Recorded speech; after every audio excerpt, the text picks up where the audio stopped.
माध्यानाच्या वेळेस आपण ज्ञानोबांना समाधिस्थ करणार आहोत. हे वाक्य देवाचं सारे संतांनी ऐकलं. सज्जन हो, तुम्हाला सांगू, नामा म्हणे संत कासा विस सारे लाविती पद डोळी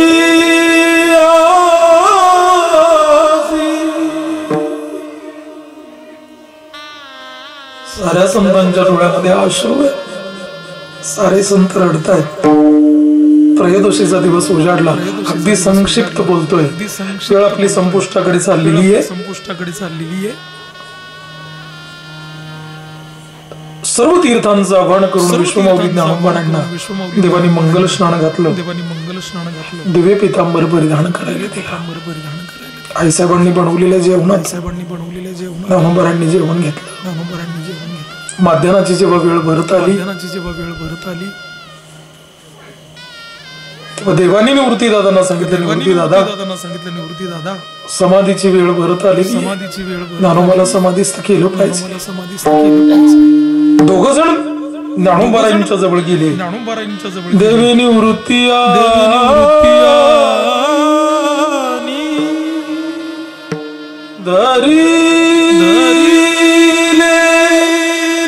दोन्ही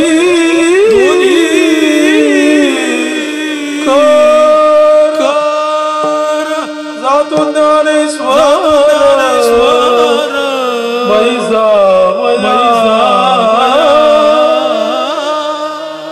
एका हाताला देवाणी धरलंय, एका हाताला निवृत्ती दादांनी धरलंय आणि ज्ञानोबाराय मंद मंद मंद मंद पावलांनी सिद्धेश्वराजवळ असलेल्या समाधीच्या विवराकडे जेव्हा चालले, साऱ्या संतांच्या डोळ्यामध्ये अश्रू, शास्त्र पूर्ण नयनाने ज्ञानोबारांकडे सारे बघतायत. सर्वांना माहितीये हे ज्ञानोबारांचं शेवटचं दर्शन आहे. याच्यानंतर ज्ञानोबा आपल्यामध्ये नाही राहणार. माऊलींचं हे शेवटचं दर्शन आहे. ज्ञानोबारांचं ते सुंदर सारे वारकरी डोळ्यांवर अंतःकरणामध्ये साठवण्याचा प्रयत्न करतात. सज्जन हो, सांगू, डोळ्यांमध्ये आसवांची एवढी गर्दी झालेली आहे, ज्ञानोबारांचा चेहरा सुस्पष्ट दिसत नाही. पुन्हा पुन्हा सारे वारकरी आपले डोळे पुसतात आणि ज्ञानोबारांकडे शास्त्रपूर्ण नयनांनी बघतात. एवढे सोपान काका मुक्ताईला ती गोष्ट सहन झाली नाही. सोपान काकांनी जशी धाव घेतली ना महाराज, सोपान काकांच्या पाठीमागे मुक्ताईने धाव घेतली. दोघं भावंडांनी ज्ञानोबारांच्या कमरेला मिठी मारली आणि कमरेला मिठी मारल्यानंतर सांगितलं, ज्ञानदादा नकोस ना रे बाबा, सोडून जाऊ. ज्ञानोबारांनी सोपानाला जवळ घेतलं, सोपानाच्या डोक्यावरून हात फिरवला आणि सोपानाला सांगितलं, सोपान आपण लिहिलंय ना ज्ञानेश्वरी मध्ये,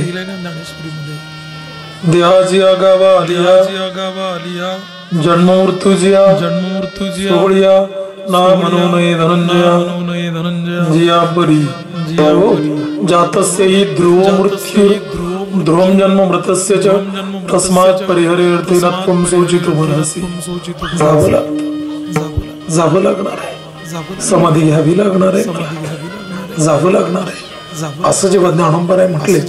ज्ञानोबारांचं बोलणं सोपान काकांना कळलं. सोपान काका जरा विलग झाले, पण मुक्ताईची मिठी घट्ट आहे. मुक्ताई ज्ञानोबारांना सोडायला तयार नाही. मुक्ताईने सांगितलं, ज्ञानदादा तुला खरं सांगू, आई बाबांचा चेहरा नाही आठवत मला, आणि खरंच ना महाराज केवढ्या होत्या आई. जेव्हा रुक्मिणी मातेने विठ्ठल पंतांनी ध्यान प्रायश्चित्त घेतलं, केवढीशी होती हो मुक्ताबाई. आज जर तुम्ही आळंदीला गेलात ना दादा, बघा आमच्या सर्वच मंडळींची कीर्तन सेवा आहे. आज जर आळंदीला तुम्ही गेलात ना, ज्ञानोबारांच्या त्या समाधीवर अभिषेक होतो. घागरीच्या घागरीतही ओतल्या जातं, घागरीच्या घागरी मध ओतल्या जातं, घागरीच्या घागरी दूध ओतल्या जातं. पण ते ज्ञानोबा राय जोपर्यंत हयात होते ना, तोपर्यंत त्यांना इंद्रायणीमध्ये सुद्धा स्नान करू दिले नाही ना. इंद्रायणीमध्ये सुद्धा स्नान नाही करू दिलं. अतिशय विचित्र कालखंड अलंकापुरामध्ये घालवलाय. सतगुरु भाकरे कोणी सोळीमध्ये नाही वाढली महाराज, नाहीच वाढली. पण जर कोणी एखाद्या भाबड्या माऊलीने अतिशय प्रेमाने धर्म मार्तंडांना घाबरत जर थोडस पीठ घातलं असेल माऊलींच्या थोडीशी भाकरी जर घातली असेल तर ते सुद्धा काही कर्मठ ब्राह्मणांनी बघितल्यानंतर काय चालवलंस बेटाकडे बघू तुझी झोळी. ती झोळी जमिनीवर अशी सांडावी आणि तुम्हाला सांगू पायाने ते अन्न चिरडून द्यावं. अतिशय विचित्र काल ज्ञानोबांनी आळंदीमध्ये घालवलं. तुम्ही बघितलेली बातमी सोशल मीडियावर मला वाटतं पंढरपूर आषाढी महावारीच्या अगोदर एक बातमी आली होती की कुठल्या जिल्ह्यातला माणूस होता मला विसरलोच मी. त्यांनी ज्ञानोबांच्या डोक्यावर 1.25 किलो सोन्याचा मुकुट बनवला. किती किलोचा 1.25 किलो सोन्याचा मुकुट बनवला. पण तुम्हाला सांगू नका 1.25 किलो सोन्याचा मुकुट त्या दिवशी ज्ञानोबांच्या डोक्यावर चढवला. तो व्हिडिओ मोबाईल मध्ये जेव्हा मला मिळाला मी बघत होतो माझं अंतकरण भरून आलं, डोळ्यामध्ये पाणी होत. पिंडी असावी रे. काय कामासाठी ती आली आणि माझ्याकडे बघितली. ती म्हटले हो काय बघताय. आळा सुटला ना, रडायला आलं. काय इमोशनल झालं तेवढे काय बघताय काय. तिला म्हटलं इकडे दाखवतो तुला. आणि ती जवळ आल्यावर तिला ज्ञानोबांचा तो व्हिडिओ दाखवला. ती म्हटलं मग ही रडण्याची थोडी गोष्ट आहे, ही आनंदाची गोष्ट आहे. ज्ञानोबांच्या डोक्यावर 1.25 किलो सोन्याचा मुकुट. तिला म्हटलं वेडाबाई ज्ञानोबांच्या डोक्यावर आज 1.25 किलो सोन्याचा मुकुट आहे. ज्ञानोबा हयात जोपर्यंत होते ना तोपर्यंत ज्ञानोबांना सतगुरु भाकरीचा तुकडा सुद्धा या आळंदीमध्ये नाही मिळाला. मुक्ताईचे अश्रू पुसले आणि मुक्ताईने ज्ञानोबांना सांगितलं नाही आठवण देवा मला दादा मला आईचा चेहरा, बाबांचा पण चेहरा नाही खरंच नाही. आई बाबा गेले तेव्हा केवढी तरी होते मी आणि असं वेळी सोडून चाललास कळतं करीत दादा तुला काही वेड्यासारखं वागतोस. आई बाबा गेले तेव्हा तर आपण सोबत होतो ना आपण. असली रडूबाई बहीण नाही बांधल्या पेंडी समजवलं मला ग सुटला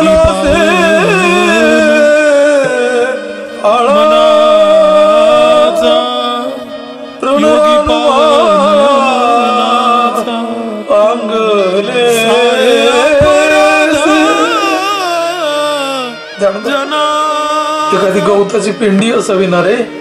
आणि त्या गवताच्या पेंडीचा माझी मुक्ता कुठे माझी जर आळा सुटला ना मुक्ताची त्या गवताच्या काड्या मुक्ताने सांगितलं जसं रानमाळ विखरतात ना तसंच नाही तसंच नाही. तू इथे आळंदीला समाधीस्थ होतोय असं कुठे जाणार आहे. निवृत्ती राहताना कुठे जायचं आणि मी कुठे जाऊ बोल मुक्ताई जरा बाजूला झाल्या. समाधीच्या विवरापर्यंत ज्ञानोबांनी मुक्ताबाईला जवळ घेतलं. आपल्या अतिशय कोमल हातांनी मुक्ताईचे अश्रू पुसले आणि मुक्ताईला ज्ञानोबा हळूच म्हटले मुक्ते तुला खरं सांगू अगं आळंदीकरांचा राग आल्यानंतर मी जेव्हा स्वतःला सिद्धबेटाच्या झोपडीत बंद करून घेतलं नारायण महाराजांनी मध्येची तयारी केली तेव्हा मला समजायला जी माझी बहीण आली होती केवढी धीट होती का ती. कुठे ग माझी ती मुक्ता, श्री गुरु निवृत्ती कुठे माझी ती मुक्ता. दुसरा नमस्कार ती मुक्ता ती नाहीये. 3 वेळा असली रडूबाई बहीण नाही माझी, जोडीले नाही माझी असली बहीण. केवढं गोड समजवलं मला ग. योगी पावन मनाचा योगी पावन मनाचा साय अपराध निवृत्ती दादा म्हटले देवा असं म्हणणारी माझी मुक्ता कुठे कुठे माझी मुक्ता. हो मुक्ताईची अजून मिठी घट्ट झाली. मुक्ताईने सांगितलं ज्ञानदादा ती मुक्ताई हीच आहे रे. तेव्हा तिचा ज्ञानदादा तिला काही सोडून जात नव्हता सोडून जात. सारे वारकरी ते दृश्य बघतात. साऱ्यांच्या डोळ्यामध्ये अश्रू आहेत. ज्ञानोबांनी मुक्ताईला समजवलंय. मुक्ताई जरा बाजूला झाल्या. समाधीच्या विवरापर्यंत ज्ञानोबाराय आले. मुद्दाम संक्षिप्त बोलतोय. समाधीच्या विवरापर्यंत ज्ञानोबाराय आले. सर्व वारकऱ्यांना वंदन केलं. ह्या मुद्रेमध्ये ज्ञानोबारांना बघून म्हटले देवा तुला सांगतो ऐक. साऱ्यांनी ठरवलं की बस हे शेवटचं दर्शन. 2 वर्षांनी इथून पुढे ज्ञानोबारांचं दर्शन आम्हाला होणार नाही. ज्ञानोबारांमध्ये गेले. नारायण महाराजांनी मध्येची तयारी केली. आसनावर आसनस्थ झाले. समोर ज्ञानेश्वरी ग्रंथ टिकला होता. पहिला नमस्कार श्री गुरु निवृत्तीदादांना केला. दुसरा नमस्कार देवाला केला. 3 वेळा जेव्हा जोडीले करकमळ झाकीले डोळे ज्ञानदेवे ज्ञानोबाराय समाधिस्थ झाले. देवाने निवृत्तीदादांना वरती आणलं. त्या विवराला शिळा लावली आणि मग निवृत्तीदादांनी ती शिळा लावलेली जेव्हा बघितली, निवृत्तीदादांनी धरणीवर अंग टाकलं. गडबडा लोळायला लागले आणि रडायला लागले. देवाने निवृत्तीदादांना सांगितलं हो निवृत्तीदादा काय झालं तुम्हाला रडायला? निवृत्तीदादा म्हटले देवा ज्ञाना माझ्यापेक्षा 2 वर्षांनी लहान. हो 2 वर्षांनी लहान. पण आधी गेला माझ्या उलट झालं ना देवा. ज्येष्ठाचे आधी गुरु शिष्याचं नातं माझ्या ज्ञानाने कनिष्ठाचे काय ज्ञाना माझा केले नारायणे रडायला इथं देवाने उलट झालं ना. देवाने निवृत्तीदादांची कशी झालं ना. अगोदर मी जायला पाहिजे होतं ना नेमाप्रमाणे. देवाने सांगितलं. पुन्हा पुन्हा समजवलं देवाने. निवृत्तीदादा म्हटले देवा तुला सांगतो ऐक. काय ज्ञाना माझ्यापेक्षा 2 वर्षांनी लहान. आई बाबा जेव्हा गेले ना तेव्हा सुद्धा आम्हाला एवढं दुःख नाही झालं. माय बापे आम्हाला बरे का त्यागी आले जेव्हा तेव्हा सुद्धा एवढं दुःख नाही झालं. जाणू जाण्यामुळे माझं अंतःकरण व्यथित झालंय. गहिनीनाथांचा अनुग्रह घेऊन आलो आणि ज्ञानाला अनुग्रहित केलं. सारा वारकरी संप्रदाय ज्ञाना माझ्यापेक्षा 2 वर्षांनी लहान पोरका झालेला. पण ज्ञाना माझ्या बरोबर भावासारखा नाही वागला. इको जास्त झाला. भावासारखा नाही वागला. रुक्मिणी शिष्यासारखा वागला. अवज्ञाय कधी नाही केली. गुरु शिष्यपणा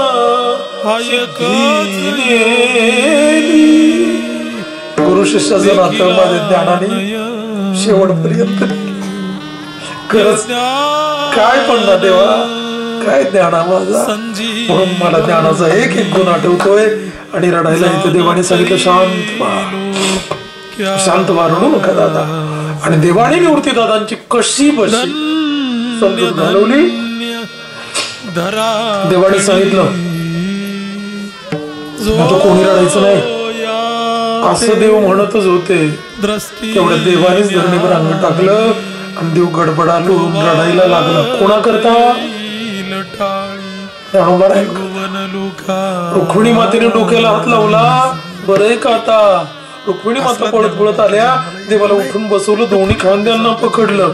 गदा गदा हलवलं. देवाला म्हटलं कळतं का? देवा असा ज्ञानोबा कळतं असा ज्ञानोबा म्हणजे हे तुम्हाला मला ऐकावं लागतं असं नाही. ती आई पण केवढी भाग्यवान. खरंच नका ना आता. ज्ञानोबा गेल्यामुळे सारा वारकरी संप्रदाय आणि मग देवाने पोरका झालेला केली.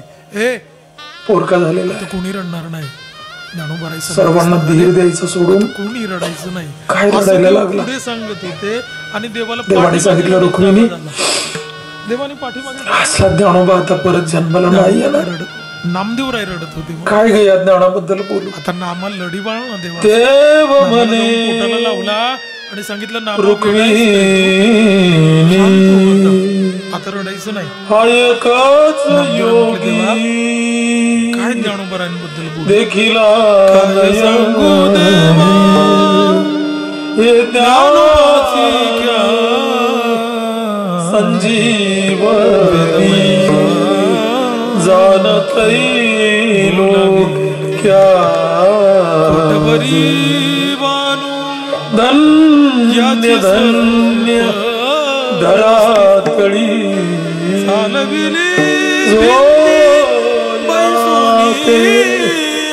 दृष्टी न्याळी वाहत येईल टाळे त्रिभुवन लोका नामा असला ज्ञानोबा आता जन्माला येणार नाही. रुक्मिणी मातेचं अंतकरण भरून आलं.